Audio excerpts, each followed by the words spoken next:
Embarquons pour la Rome antique, mais en restant en France. Ce week-end, nous vous emmenons à Arles, surnommée la petite Rome des Gaules. Arènes, théâtres, thermes ont hissé la ville des Bouches-du-Rhône au patrimoine mondial de l'UNESCO. La région est aussi un écrin de nature. Arles, aux portes de la Camargue, Linda Huré et Sylvain Fargeot.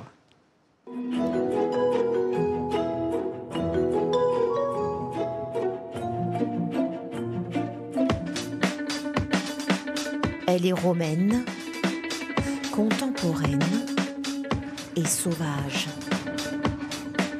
Entre ses richesses culturelles et ses étendues de Camargue, Arles est une destination multiple qui attire d'abord les amoureux de l'histoire. Si vous voulez découvrir Arles, eh bien, il faut laisser sa voiture au parking. Alors moi, je me suis trouvé un triporteur, un moyen de transport. Sinon, eh bien, le centre historique se découvre à pied pour visiter ces monuments classés au patrimoine mondial de l'UNESCO.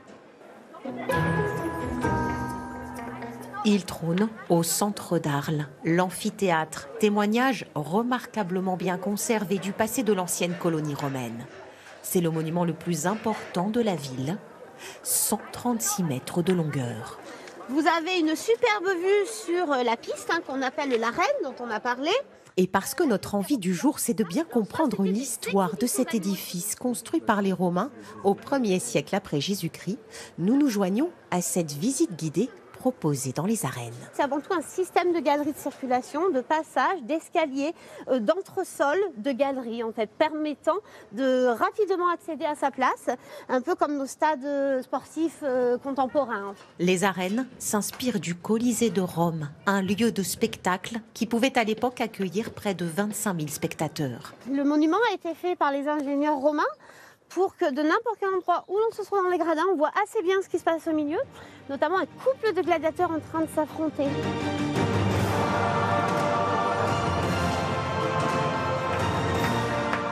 Une surprise nous attend ici, dans l'arène, une plongée dans l'univers des gladiateurs.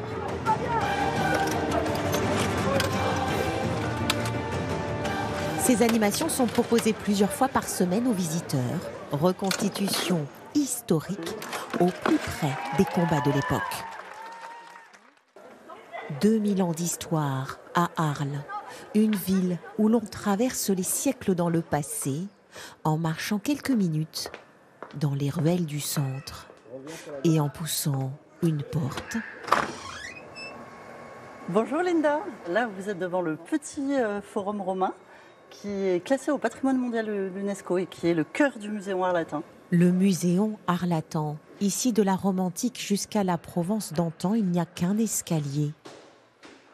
Il a été créé par Frédéric Mistral en 1899. Cette salle est consacrée aux costumes au XIXe siècle, mais il y a aussi une salle qui est consacrée aux costumes du XVIIIe siècle. Ici, 38 000 objets incarnent la mémoire des habitants de la Provence du XVIIIe siècle à nos jours. Une plongée dans les traditions locales que nous poursuivons à la sortie du musée. Alors on ne peut pas aller à Arles sans goûter l'une des spécialités de la ville, la gardienne de taureau. Ici, il paraît qu'ils en ont une très bonne. Madame, la gardienne de taureau. Tarif 18 €. Alors pour votre information, une gardienne de taureau, c'est un plat typiquement camarguais. C'est des morceaux de taureau qu'on fait mariner au minimum 24 heures dans du vin rouge avec des condiments. Servi avec du riz rouge de Camargue, idéal avant de découvrir notre bon plan. C'est un géant d'acier, spectaculaire et surprenant. La tour Luma domine Arles, 56 mètres de haut, conçue par l'architecte Franck Gehry, qui l'a voulu comme un hommage à l'impressionnisme.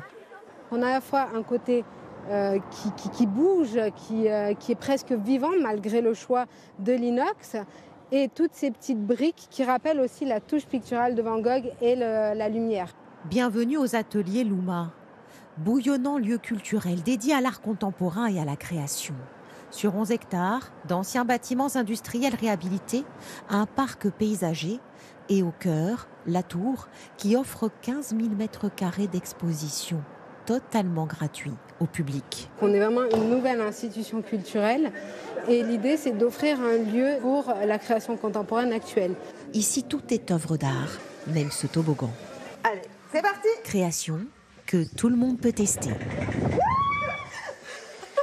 Et pour finir, si vous n'avez pas le vertige, direction le 9e étage pour une vue panoramique. Par ici, vous voyez plutôt vers Tarascon, Beaucaire, la Montagnette et derrière nous plutôt la Camargue. Et parce que la nature nous appelle, c'est justement en Camargue que nous décidons de dormir ce soir. Nous voici dans un authentique élevage camarguais Bonsoir Linda, comment ça va? et son mas traditionnel. On est sur Arles, au bord des temps de Vaccarès, mais immergé dans la Camargue sauvage. Ce bâtiment est assez spécial parce qu'il est très très ancien. Les plus anciennes pierres ont été datées au XIIe siècle quand même.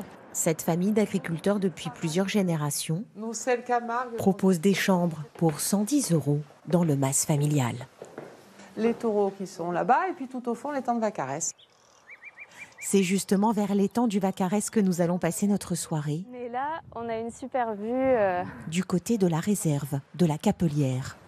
Vous avez vraiment le coucher de soleil qui va refléter toutes les couleurs de l'étang. C'est un étang qui est très peu profond et qui est quand même très très vaste.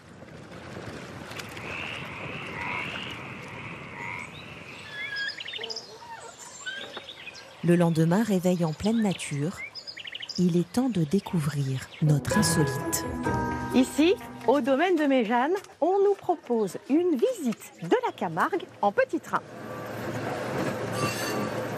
Imaginé par Paul Ricard en 1939, cet étonnant moyen de transport nous emmène au cœur des marais. Vous allez voir qu'on voit l'essentiel de la Camargue en environ 30 minutes. C'est sympa le train, ça permet de ne pas marcher, ça permet de leur faire voir aussi tout ce qui est flamant rose. On verra sûrement tout à l'heure les taureaux. Les taureaux de Camargue en liberté. Et parce que nous avons envie de terminer ce week-end au plus près de la nature, profitons de la traditionnelle balade à cheval. On a les flamands qui sont un peu disséminés là, je ne sais pas si vous les voyez. Au bord de la réserve naturelle de Camargue, 13 000 hectares totalement préservés pour graver dans nos mémoires ces dernières heures de notre week-end à Arles.